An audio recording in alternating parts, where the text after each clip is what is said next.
Ava Gardner. Ava Lavinia Gardner was an American actress. She was signed to a contract by MGM Studios in 1941 and appeared mainly in small roles until she drew attention with her performance in The Killers. She became one of Hollywood's leading actresses and is considered one of the most beautiful women to have ever worked in cinema.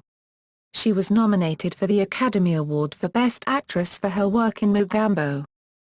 She appeared in several high-profile films from the 1950s to 1970s, including The Hucksters, 1947, Showboat, 1951, The Snows of Kilimanjaro, 1952, The Barefoot Contessa, 1954, Bhowani Junction, 1956, On the Beach, 1959, 7 Days in May, 1964, The Night of the Iguana, 1964, The Life and Times of Judge Roybin, 1972, Earthquake, 1974, and The Cassandra Crossing, 1976. Gardner continued to act regularly until 1986, 4 years before her death in London in 1990 at the age of 67. She is listed 25th among the American Film Institute's greatest female stars. Early years. Gardner was born in the farming community of Smithfield, Johnston County, North Carolina, the youngest of 7 children. She had 2 brothers, Raymond and Melvin, and 4 sisters, Beatrice, Elsie Mae, Inez, and Myra. Her parents, Mary Elizabeth Molly, née Baker, and Jonas Bailey Gardner, were poor cotton and tobacco farmers. Her ancestry was said to include Scots-Irish, English, Irish, French Huguenot, and Native American, Tuscarora. She was raised as a Baptist. While the children still were young, the Gardners lost their property, forcing Jonas Gardner to work at a sawmill and Molly to begin working as a cook and housekeeper at a dormitory for teachers at the nearby Brogden School. When Gardner was 7 years old, the family decided to try their luck in a larger city, Newport News, Virginia, where Molly Gardner found work managing a boarding house for the city's many ship workers. While in Newport News, Gardner's father became ill and died from bronchitis in 1938, when Ava was 15 years old. After Jonas Gardner's death, the family moved to Rock Ridge near Wilson, North Carolina, where Molly Gardner ran another boarding house for teachers. Gardner attended high school in Rock Ridge and she graduated from there in 1939. She then attended secretarial classes at Atlantic Christian College in Wilson for about a year. Early career.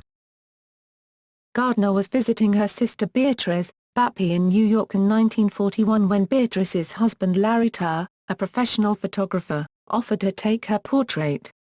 He was so pleased with the results that he displayed the finished product in the front window of his Tarr photography studio on Fifth Avenue.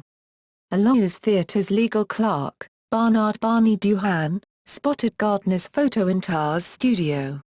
At the time, Duhan often posed as an MGM talent scout to meet girls, using the fact that MGM was a subsidiary of Loew's.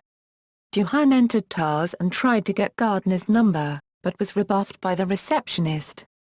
Duhan made the offhand comment, "Somebody should send her info to MGM," and the Tarrs did so immediately.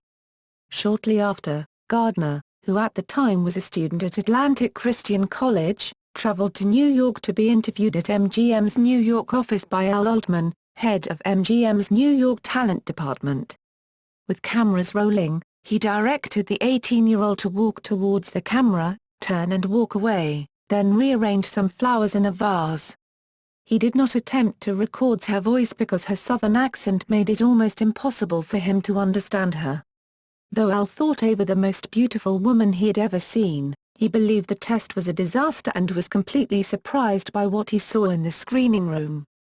On screen she was magnetic. The camera loved her. He sent the test to Hollywood. Louis B. Mayer, head of the studio, sent a telegram to Al, "She can't sing, she can't act, she can't talk, she's terrific." She was offered a standard contract by MGM, and left school for Hollywood in 1941 with her sister Bappy accompanying her. MGM's first order of business was to provide her a speech coach, as her Carolina drawl was nearly incomprehensible to them. Career. After 5 years of bit parts, mostly at MGM and many of them uncredited, Gardner came to prominence in the Mark Ellinger-produced smash hit film noir The Killers, 1946. Other films include The Hucksters, 1947, Showboat, 1951, The Snows of Kilimanjaro, 1952, Lone Star, 1952, Mogambo, 1953, The Barefoot Contessa, 1954, Bowani Junction, 1956, The Sun Also Rises, 1957, and On the Beach, 1959. Off-camera, she could be witty and pithy, as in her assessment of director John Ford, who directed Mogambo, the meanest man on earth. Thoroughly evil. Adored him. She found herself billed between Charlton Heston and David Niven in 55 Days at Peking in 1963, a lavish version of the Chinese revolt against foreign control during the Boxer Rebellion in 1900. The following year, she played her last great leading role in a superlative film, The Night of the Iguana, 1964, based upon a Tennessee Williams play and starring Richard Burton as an atheist clergyman and Deborah Kerr as a gentle artist traveling with her aged poet grandfather. John Huston directed the movie in Puerto Vallarta, Mexico, insisting on making the film in black and white, a decision he later regretted because of the vivid colors of the flora. Gardner received billing below Burton but above Deborah Kerr. Gardner was nominated for a BAFTA and a Golden Globe Award for her hearty performance in this signature role. She next appeared again with Lancaster, this time along with Kirk Douglas and Frederick March, in 7 Days in May, 1964, a taut thriller about an attempted military takeover of the U.S. government. 2 years later, in 1966, Gardner briefly sought the role of Mrs. Robinson in Mike Nichols' The Graduate, 1967. She reportedly called Nichols and said, "I want to see you. I want to talk about this graduate thing." Nichols never seriously considered her for the part, preferring to cast a younger woman. Anne Bancroft was 36 while Gardner was 45, but he did visit her hotel, where he later recounted that she sat at a little French desk with a telephone. She went through every movie star cliché. She said, "All right, let's talk about your movie. First of all, I strip for nobody." Gardner moved to London, England in 1968, undergoing an elective hysterectomy to allay her worries of contracting the uterine cancer that had claimed the life of her own mother. That year, she made what some consider to be one of her best films, Merling, in which she played the supporting role of Austrian Empress Elizabeth of Austria opposite James Mason as Emperor Franz Joseph I. She appeared in a number of disaster films throughout the 1970s, notably Earthquake, 1974, with Charlton Heston, The Cassandra Crossing, 1976, and the Canadian movie City on Fire, 1979. She also appeared briefly as Lily Langtry at the end of the life and times of Judge Roybin, 1972, with Paul Newman and Jacqueline Bisset, and in The Bluebird, 1976, with Elizabeth Taylor and Jane Fonda. Her last movie was Regina Roma, 1982, a direct-to-video release. In the 1980s she acted primarily on television, including the mini-series remake of The Long Hot Summer, 1985, and the primetime soap opera Knots Landing, also in 1985. In 1986 she appeared in her two final projects, the TV movies Harem and Maggie. Personal life. Marriages. Soon after her arrival in Los Angeles, Gardner met fellow MGM contract player Mickey Rooney. They married on January 10, 1942, in Ballard, California. She was 19 years old and he was 21. They divorced in 1943. Gardner's second marriage was brief as well, to jazz musician and band leader Artie Shaw, from 1945 to 1946. Shaw had previously been married to Lana Turner. Gardner's third and last marriage was to singer and actor Frank Sinatra, from 1951 to 1957. She would later say in her autobiography that he was the love of her life. Sinatra left his wife, Nancy, for Gardner and their subsequent marriage made headlines. Sinatra was blasted by gossip columnists Hedda Hopper and Lola Parsons, the Hollywood establishment, the Roman Catholic Church, and by his fans for leaving his wife for a noted femme fatale. Gardner used her considerable influence, particularly with Harry Cohn's wife, to get Sinatra cast in his Oscar-winning role in From Here to Eternity, 1953. That role and the award revitalized both Sinatra's acting and singing careers. The Gardner-Sinatra marriage was tumultuous. Gardner confided to Artie Shaw, her second husband, that with him it's impossible. It's like being with a woman. He's so gentle. It's as though he thinks I'll break, as though I'm a piece of Dresden china and he's gonna hurt me. During their marriage Gardner became pregnant twice, but she had 2 abortions. MGM had all sorts of penalty clauses about their stars having babies, she said. She said years later, we couldn't even take care of ourselves. How were we going to take care of a baby? Gardner and Sinatra remained good friends for the rest of her life. Relationships. Gardner became a friend of businessman and aviator Howard Hughes in the early to mid-1940s, and the relationship lasted into the 1950s. Gardner stated in her autobiography, Ava, My Story, that she was never in love with Howard Hughes, but he was in and out of her life for about 20 years. Hughes's trust in Gardner was what kept their relationship alive. She describes him as painfully shy, completely enigmatic and more eccentric than anyone had ever met.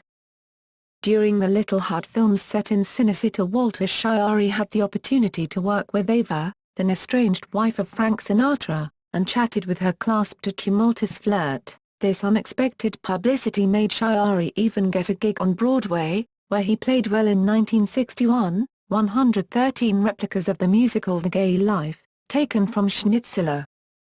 After Gardner divorced Sinatra in 1957, she headed for Spain, where she began a friendship with writer Ernest Hemingway. She had starred in his The Sun Also Rises that year. While staying with Hemingway at his villa in San Francisco de Paula in Havana, Cuba, Gardner once swam alone without a swimsuit in his pool. After watching her, Hemingway ordered to his staff, "The water is not to be emptied." Her friendship with Hemingway led to her becoming a fan of bullfighting and bullfighters, such as Luis Miguel Dominguin, who became her lover. "It was a sort of madness, honey," she later said of the time. Gardner was also involved in a relationship with her live-in boyfriend and companion, American actor Benjamin Tatar, who worked in Spain as a foreign-language dubbing director. Tatar later wrote an autobiography in which he discussed his relationship with Gardner, though the book was never published. Death. After a lifetime of smoking, Gardner suffered from emphysema, as well as an unidentified autoimmune disorder. 2 strokes in 1986 left her partially paralyzed and bedridden. Although Gardner could afford her medical expenses, Sinatra wanted to pay for her visit to a specialist in the United States, and she allowed him to make the arrangements for a medically staffed private plane. Her last words, to her housekeeper, Carmen, were reportedly "I'm so tired," before she died of pneumonia at the age of 67, at her London home, 34 Ennismore Gardens, where she had lived since 1968. Gardner was buried in the Sunset Memorial Park, Smithfield, North Carolina, next to her brothers and their parents, Jonas, 1878–1938, and Molly Gardner, 1883–1943. The town of Smithfield now has an Ava Gardner Museum.